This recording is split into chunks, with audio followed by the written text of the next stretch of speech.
back to Dime Days. I'm Addie. And I'm Bree. She's a 7. And she's a 3. And today we are going to talk about teaching during a pandemic.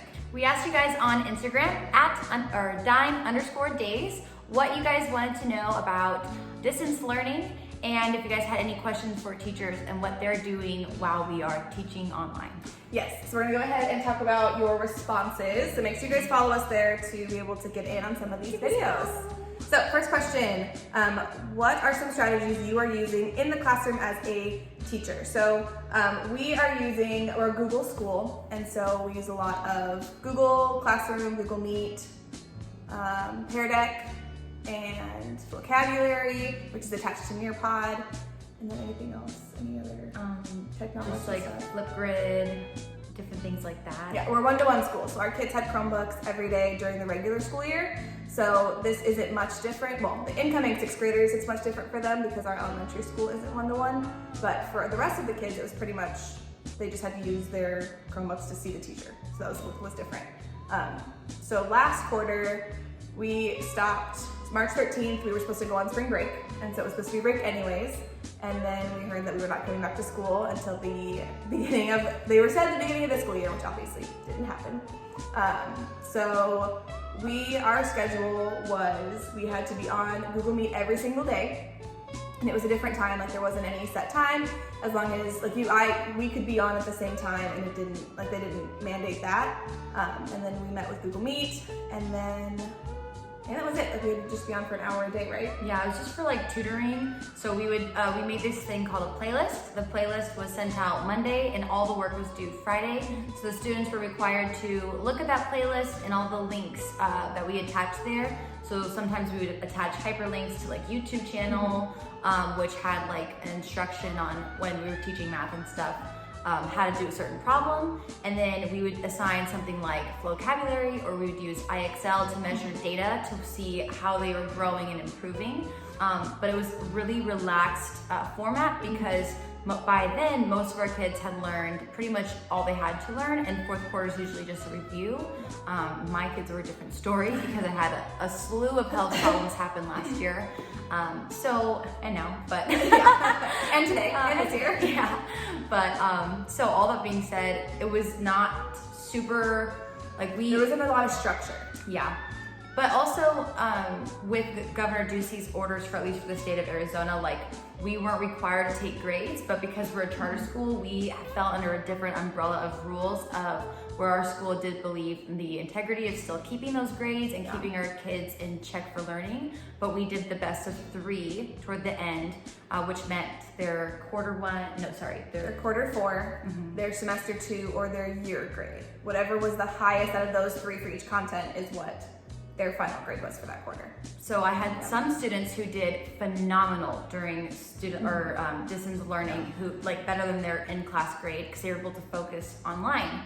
And so they got an A last quarter, and so their best of 3 was an A, where there were some kids who did better in the classroom who struggled online. And so if their quarter 3 grade was an A, and their quarter 4 grade, which was distance learning, was like a C, they got the A because that was their best of those 3 comparisons. Yeah. So hopefully that kind of explained it. Yes, it was. I think our school adjusted really well just with what our kids needed. Our kids were already used to being online, and our kids we have great kids, so they did their work. I didn't have a single student who didn't participate. So that tells you kind of what our last quarter looked like. And then for our incoming 6th graders this year, last quarter, they had an optional, what did they call it, a menu? Yeah, optional menu. A menu, and so they didn't necessarily have to do the work. I know that a lot of the kids did, but some of them didn't. And so my biggest worry was coming into this quarter how overwhelmed they would be. But we're on the 2nd day of school, and so far, I think it's going pretty well. So this year, we have a lot more structure. So they wanted to, they split the classes into, they made a block schedule. So we are a regular period 1 through 6 every day school. And then now with the block schedule, they have an A and a B day. And with that A and the B day, the first 5 weeks of the quarter, they have their A day classes, periods 1, 2, and 3. And then the last 5 weeks of the quarter, they have their B day schedule, periods 4, 5, and 6. So they only have 3 classes at a time, which in my opinion is helping our incoming 6th graders a lot with the workload, but I think also our 7th and 8th graders with how much work that they have to do. Right. But with that being said, we have to fit a whole quarter into 5 weeks. Right, which is kind of the struggle of like teaching right now, Yeah. especially like everyone who's teaching right now kind of just knows, the reason for this design of going back is we had to kind of crank up the rigor because it's quarter one, it's not quarter four anymore. So then that puts a little bit of a challenge on us.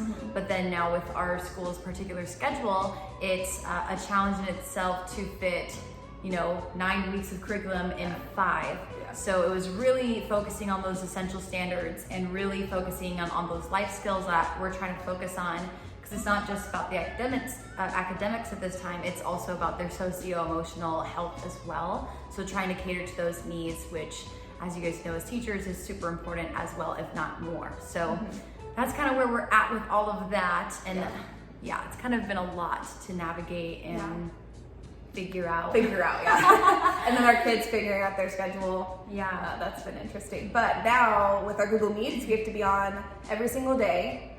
Well, not every day. I take it back. Monday, Tuesday, Thursday, Friday for tutoring. And then we have 2 workshops a week. Like for example, my math workshops are on Mondays and Thursdays, and then ELA is on Tuesdays and Fridays. So they aren't expecting that we're live teaching every day, but we have an hour and 15 minutes to teach, and then the kids have Wednesday as a full work day. So they don't have any workshops, they have a whole day of interrupted work, which I think it's just gonna, yesterday went really well. It was my first workshop and it went really well. So I think that we're doing what is best for our community and our families. Yeah. So, but with that being said, like Bree mentioned with the essential standards, even if you guys aren't teaching, only 5 weeks, you have the whole quarter to teach, I would highly recommend that you take your essential standards and just teach those. And then come back if you happen to have time at the end, because we aren't gonna be able to teach what we would in a regular quarter. There's no way we can teach what we would in a regular quarter. Right. So we had to pick essential standards because we have 5 weeks instead of 9. But I would highly recommend that you guys just look at those essential standards and just teach those, and then come back if you happen to have time at the end of the quarter. Right. And it's not unrealistic to set that like mindset or set the tone for that. Just acknowledging like, hey, we're not going to be able to teach everything I'm used to teaching in a quarter, because we're not there to kind of cater to that environment. When we have students in our classrooms, we're able to control like the lighting, the temperature, the ambiance of our classrooms, and which helps cater to like that learning environment where some kids are learning at home with barking dogs, or with parents who are essential workers and can't be there to help them navigate the curriculum. So there's just a lot more obstacles that are faced with our students on the receiving end of our instruction, and it's not as easy for them to like always process it the same way, especially if we're not there in real time to give them that instant feedback. So although technology is really technologically advanced, this could not have happened to a more technologically advanced like era. Seriously, maybe a couple years in the future, like it would have been even better, but for right now as it stands, like it's really great circumstances for us to be as technologically savvy as we are. However, nothing beats person-to-person contact and exchange quite like the good old-fashioned being in the classroom. So that being said, we do miss our classrooms, but we do want to tell you some strategies that were given to us and ones that we are currently using while we teach currently during the pandemic. So the ones that you guys said on Instagram were Google Classroom, Flipgrid, Nearpod, Community Circles, which we followed up with her, and she said it's dedicated time to talk about, which we followed up with her, and she said it's dedicated time to talk about emotions and develop some social emotional skills, which I think is great. I'm not sure what grade she teaches. Do you know? She didn't say, but I should probably ask her. So I think that's a great, even if it's K-12, I think that is something that's important because, like for example, my siblings have been home, and I know that they don't really go anywhere. So I'm sure a lot of kids are in that same boat because my parents don't want my siblings to go anywhere and get sick. So kids have been home since March. Yeah. And as an adult, I've been home since March, but I can go to the grocery store. Right. So I can't even imagine kids not being able to go to the park. They live across the street from a park and they look at a park every day. Whether they realize it or not, how hard that is. I've been shocked with like the amount of emails I've gotten from kids, or even just like hopping on Google Meet and chatting with them, like how many kids really miss school. Like, I don't know, to me that's just really like touching to hear that, because I never would have heard that ever before. Never. Well, I mean, like the kids who are high achievers, the kids who like school, but like kids who typically are like maybe a little bit lower and struggle with academics are missing school. Like, it's really important to kids. So I think the day we do go back, there'll be a giant parade of people. It's gonna be awesome. Yeah, socially distanced. Socially distanced parade with our masks and everything. Yeah. But yeah, that's something. Yeah, for sure. I don't know. That's a crazy time. And I don't think kids really understand why they miss school. They don't understand that they don't miss academia because they've been learning. That's not necessarily what they miss, but they miss seeing their teachers, and they miss seeing their peers, even if it was their friends or not their friends. They miss seeing just being there, and they miss seeing the cafeteria ladies that give them lunch every day, and they miss all that stuff for sure. All right, the next one's breakouts and jokes to keep it interesting. Miss Pun Queen over here, I'm sure, is going to be all over that this quarter. I have a shirt that's ready for my first workshop at home that says it's lit, and it's like a bunch of books on there, you know, because get it, literature. That's great. Read alouds, mandatory check-in meetings and learning sessions, and then team building meetings. So we gotta have some team building stuff built in just with our schedule. We have 2 extra periods a day where it's not like a regular content class. And so we have some of that built in as well. So I'm excited to see how that goes this quarter, for sure. To help learn and all that fun stuff. Yeah, to get that social, emotional. I almost just said social. Like social. That's a new thing. It's a new acronym. It's a new teaching acronym. It's #social. All right, awesome. You want to go ahead and talk about the next one? Yeah. So the next part of our question here is, as a teacher or a non-teacher, what are some questions that you have for teachers during distance learning? The first question that we were asked was, what are some team building activities you are doing? And Abby, I'll let you answer that first. Okay, so yeah, I had my first math workshop yesterday, and I love me a Kahoot and a Gimkit. If you guys haven't heard of Gimkit, it is similar to Kahoot where you answer questions, but you earn money, and you can spend that money to get like power-ups, or you can freeze whoever's in first, and so they can't answer questions for 15 seconds. So it's more of they answer questions, but also include strategy. And so I love that because it's like playing a game, like a board game with their strategy. And the kids really liked that yesterday. One of the cool things about Gimkit, because it involves money, is kids, like their motivation level went from points to money, and like they are obsessed with it. Like they understand math a lot more when they're following the numbers, which I thought was great. Like last year when I was teaching math, so Gimkit's great. We'll have Padlet, which is kind of like a social media for school, but not really. Like, it's hard to explain, but basically I post a question there and the kids can answer that question, and they can customize it with Giphies and pictures, and the color of their block they can change. There are also options on Padlet where you can have them comment back and forth. I just have the like option. You can have them thumbs up and thumbs down, which I don't know why you would allow kids to thumbs down other kids, but whatever. And then I think there's like reactions to, like how there is on Facebook, where you can like make different reactions to it. So I use Padlet a lot, and that's just a fun way to break up the school type questions and have them engage in a question that isn't necessarily about math. What I'm currently doing to build like team building rapport in my classroom is I use something called Flipgrid, and Flipgrid's awesome because I can post a question on there, like it's a video, and students can respond with the video. So I'm getting like a heart-to-heart answer, almost kind of like a FaceTime voicemail. That's kind of like the way I would describe it. And so it's fun to look through them and get to know my kids' personalities a little bit based on their video. For the first week, I decided not to do that because they're learning a lot with their technology, and I want to kind of do it in tiers. So I think I'm going to do that maybe next week or the week after, once they've kind of gotten the hang of Google Classroom and email and stuff like that. But for the first week, I actually got something off Teachers Pay Teachers. It's an all about me emoji slideshow. And so all I did was posted it in Google Classroom and made a copy for each student. And so when they do it, they can put their own emojis in there that describe them. And so it's fun for middle school because I feel like they're in that tweeny age where they're like, I want to be cool and say that I have a phone and show you that I know what emojis are and stuff like that. So it's really cute because then it describes them, and we're gonna go through them and like talk about our presentations and stuff like that. So I think it'll be fun to learn from them through that.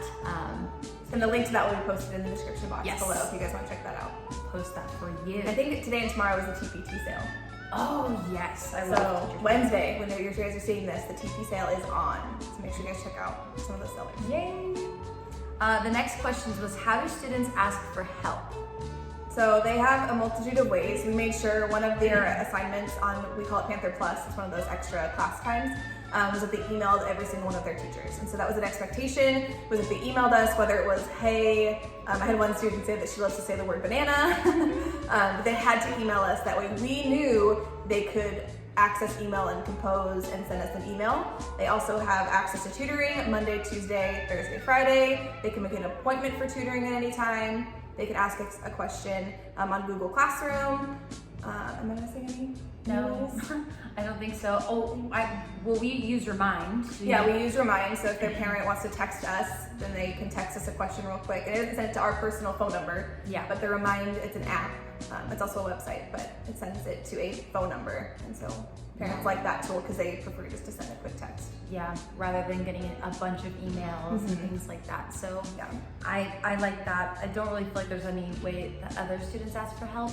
Sometimes when students check in with me in the morning, that like as I'm going through my roster, like I'll ask them a question like, do you know where you're going today? And how was your first day? Do you have any questions? And then they'll kind of ask then. So just by engaging with them. Yeah, asking them what, because they're not going, a lot of them won't say, I have this question. You'll have to say, I know you have you look confused. What is your question? Yeah, which is You can great. see it on their face. Yeah, thank goodness for FaceTime, right? Yeah, because you can do that in a regular classroom. So trying to make it as normal as possible. Right.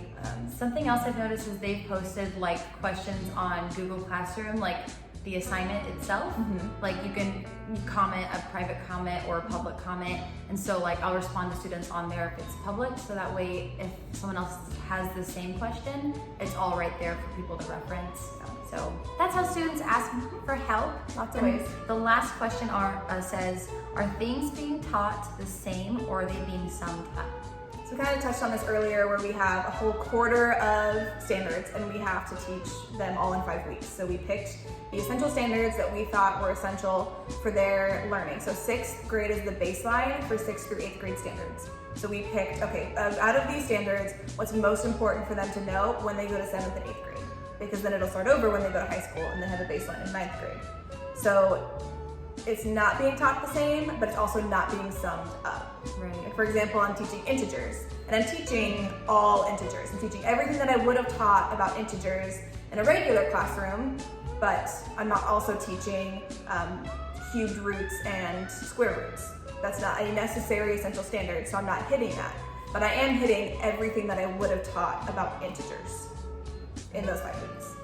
Right. And so for ELA, like ours is a little bit different because I feel like math is a little more black and white with our standards. And then there's English where it's like, okay, it's really all of them, but one of them is a focus. So we decided to do it where we're focusing on 2 core standards for the week, and really it's touched in different ways. And so we're doing like short stories next week, and so we're focusing on plot and the race strategy. And so those are the 2 things that we're hitting really hard, and we're just giving them different ways to practice it throughout the week. So the assessment that we're taking away and that they're turning in will show us that, but by no means is my like lesson summed up. It's a normal lesson. It's just not as nitty gritty, I should say, as it would have been in the classroom. It's more like,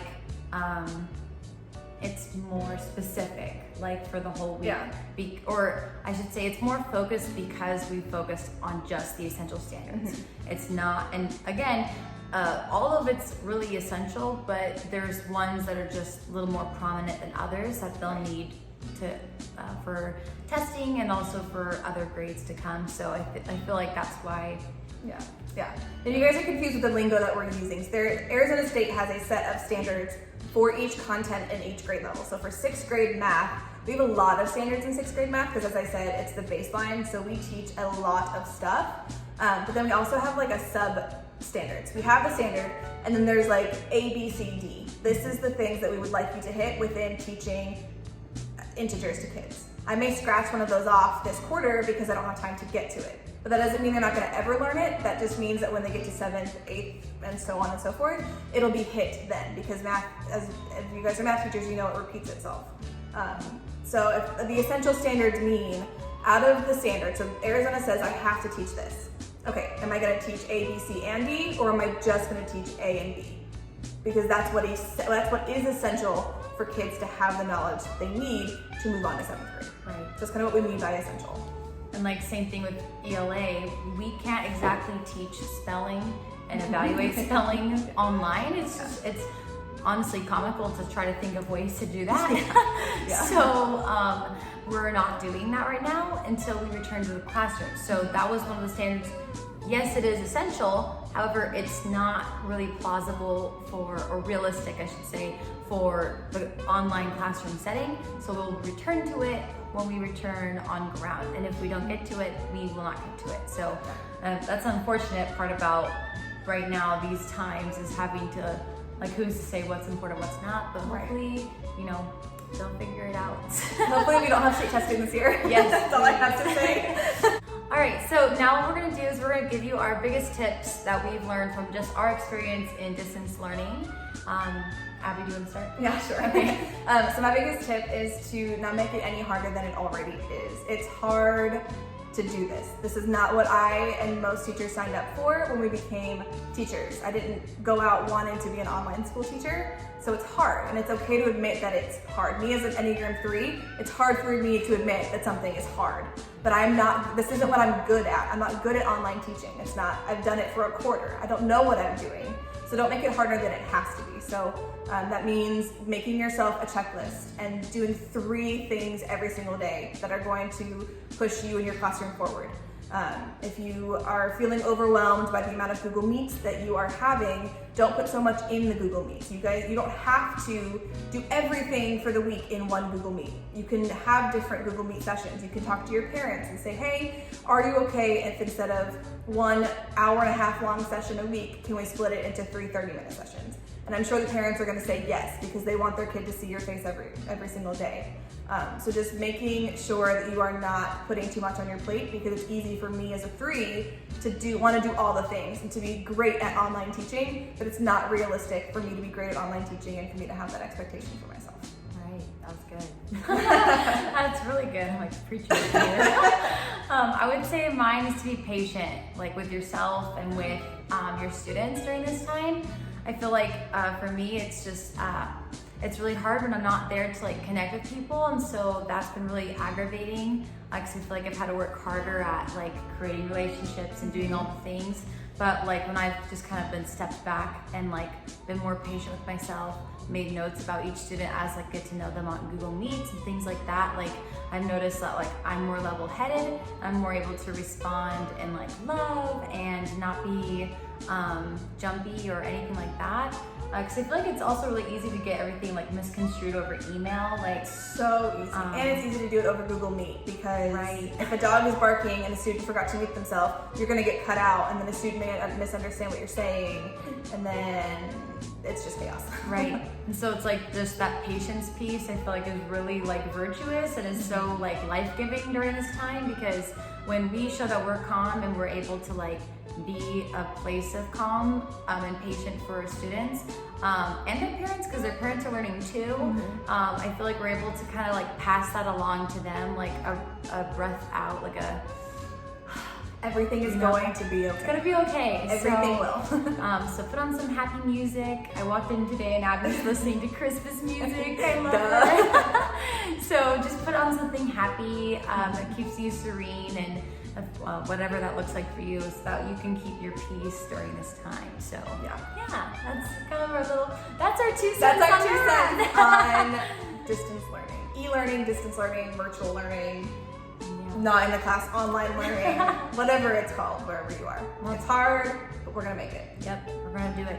Yeah. So thanks for hearing our 2 cents on distance learning during a pandemic, and we can't wait to share our 2 cents with you next time. Yep, see you guys then. Bye. Bye. And cut.